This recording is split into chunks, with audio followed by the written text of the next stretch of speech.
Hello everyone, आज की class में हम करने वाले हैं 5.2 का क्वेश्चन नंबर 18।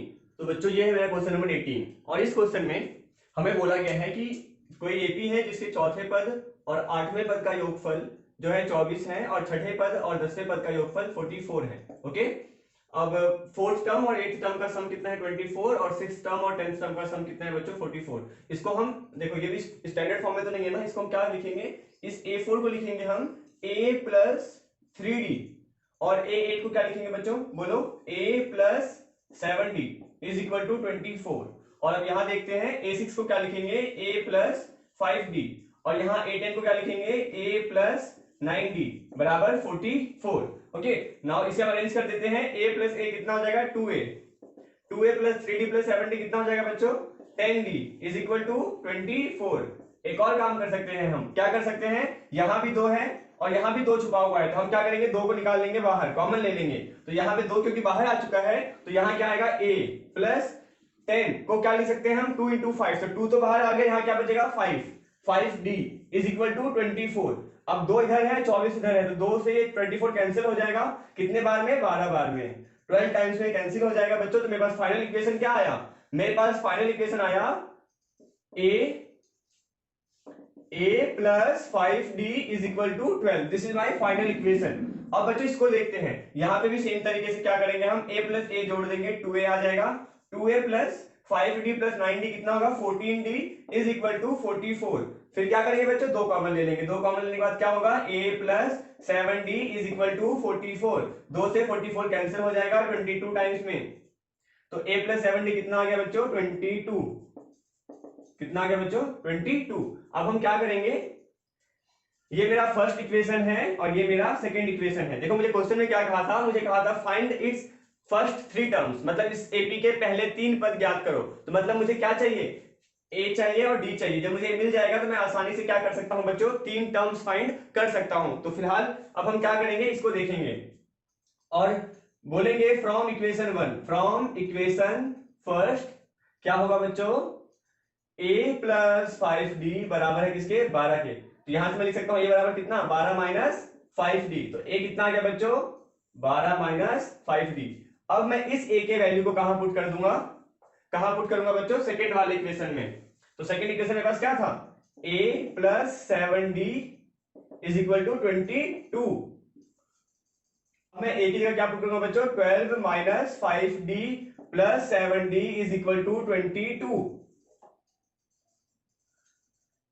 12 और माइनस 5D प्लस 7D कितना हो जाएगा बच्चों प्लस का 2D। कैसे, माइनस का 5 है प्लस का 7 है, तो माइनस प्लस क्या होता है माइनस, और साइन किसका आता है बच्चों बड़े वाले का। तो बड़ा कौन है 7 के साथ कौन है प्लस, और 7 में से 5 का कितना बचेगा बच्चों 2 बचेगा, कितना बचेगा 2 इज इक्वल टू 22।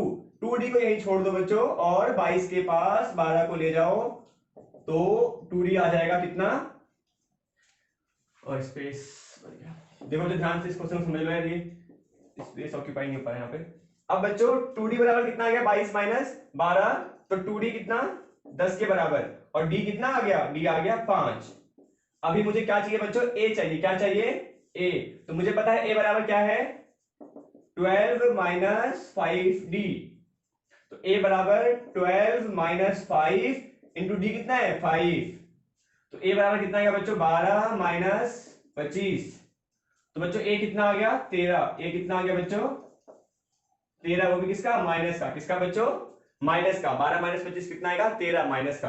तो बच्चों A है माइनस 13 और D कितना है बच्चों प्लस का 5। तो अब मैं क्या करूंगा, अब मैं ये करूंगा बच्चों कि इसका फर्स्ट टर्म लिखूंगा। फर्स्ट टर्म कैसे लिखूंगा, मुझे पता है फर्स्ट टर्म होगा माइनस का 13, सेकेंड टर्म क्या होगा बच्चों प्लस 5 कर देंगे तो क्या आ जाएगा माइनस का 8, और बच्चों फिर प्लस 5 कर देंगे कितना आ जाएगा माइनस का 3। ये मेरे 3 टर्म्स है उस एपी के जिसके मुझे ये कंडीशंस गिवन है। इसी के साथ बच्चों मेरा ये क्वेश्चन फिनिश होता है। बढ़ते हैं अगले क्वेश्चन की तरफ।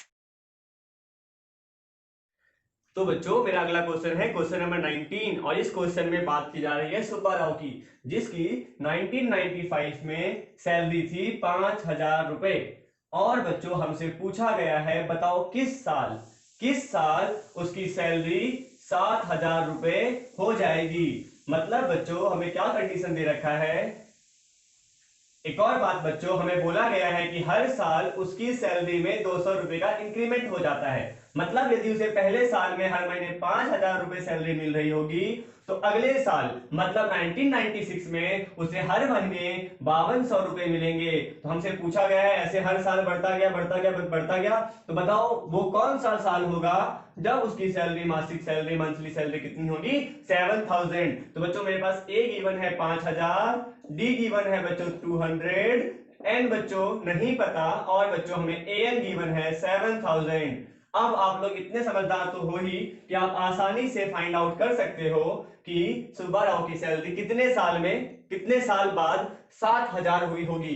तो तुम्हें पता है कि an बराबर क्या होता है? a plus N minus 1 into D. an कितना है बच्चों? 7000 इज इक्वल टू a कितना है बच्चों? 5000 plus N minus 1 into D कितना है? 200। 7000 minus 5000 is equal to n minus 1 into 200। अब बच्चे यहां कितना आएगा? 2000। 2000 बराबर n माइनस 1 इंटू 200। 2000 बराबर आ जाएगा बच्चों, देखो n माइनस 1 को वहीं छोड़ दो और 200 डिवाइड में आ जाएगा यहाँ पे, 2 जीरो से 2 जीरो कट जाएगा और 2 से 20 कटेगा 10 बार में। तो बच्चों n माइनस 1 किसके बराबर आ गया? 10 के बराबर आ गया। तो यहां से n बराबर क्या आ गया बच्चों? 11। मतलब कि 11 साल बाद, 11 साल बाद सुब्बा राव की सैलरी, 11 साल बाद सुब्बा राव की सैलरी, मतलब कि बच्चों 2006 में सुब्बा राव की सैलरी 7000 रुपए पर मंथ हो जाएगी। इसी के साथ मेरा क्वेश्चन खत्म होता है। क्वेश्चन है क्वेश्चन नंबर 20, और इस क्वेश्चन में गिवन है कि कोई रामकली है जो कि वीकली सेविंग्स करती है 5 रुपए की फर्स्ट वीक में, किसी साल के फर्स्ट वीक में वो सेविंग करती है 5 रुपए की, और फिर हर सप्ताह, हर वीक वो क्या करती है? अपने सेविंग्स का में 1.75 की रेट से इंक्रीमेंट करती है। मतलब दूसरे फर्स्ट सप्ताह में 5 रुपए बचाए तो अगले सप्ताह वो सोचती है कि वो 6.75 रुपए बचाए, और फिर अगले सप्ताह में कितना बचाएगी? 1.75 और ऐड कर देंगे इसमें तो 8 रुपए बचाएगी, और ऐसे करते करते वो जो है 20 रुपए 75 पैसे तक पहुंच जाती है। तो हमसे पूछा गया है बताओ इस ईयर के कौन से वीक में उसकी वीकली सेविंग्स 20 रुपए 75 पैसे हो जाएगी। तो बच्चों मतलब कि मुझे n फाइंड करना है कि किस सप्ताह में उसकी सेविंग्स कितनी हो जाएगी।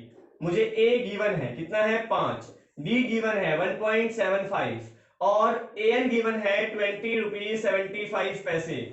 मुझे पता है कि an बराबर क्या होता है? a plus N minus 1 into D. अब बच्चों an कितना है? 20 रुपए 75 पैसे बराबर a कितना है बच्चों? a है 5 plus N minus 1 into D कितना है बच्चों? 1.75। अब बच्चों 20 रुपए 75 पैसे को मैं यही रहने दूंगा और 5 रुपए को इस साइड ले आऊंगा, यहाँ आके बन जाएगा माइनस का 5 is equal to N minus 1 into 1.75।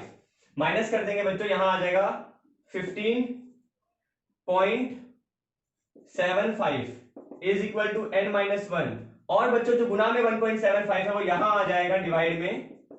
और अब क्या करेंगे बच्चों? एन माइनस 1 बराबर 15.75 अपॉन में 1.75। इसे ध्यान से देखेंगे आप समझेंगे कि कैसे ये कैंसिल आउट होगा।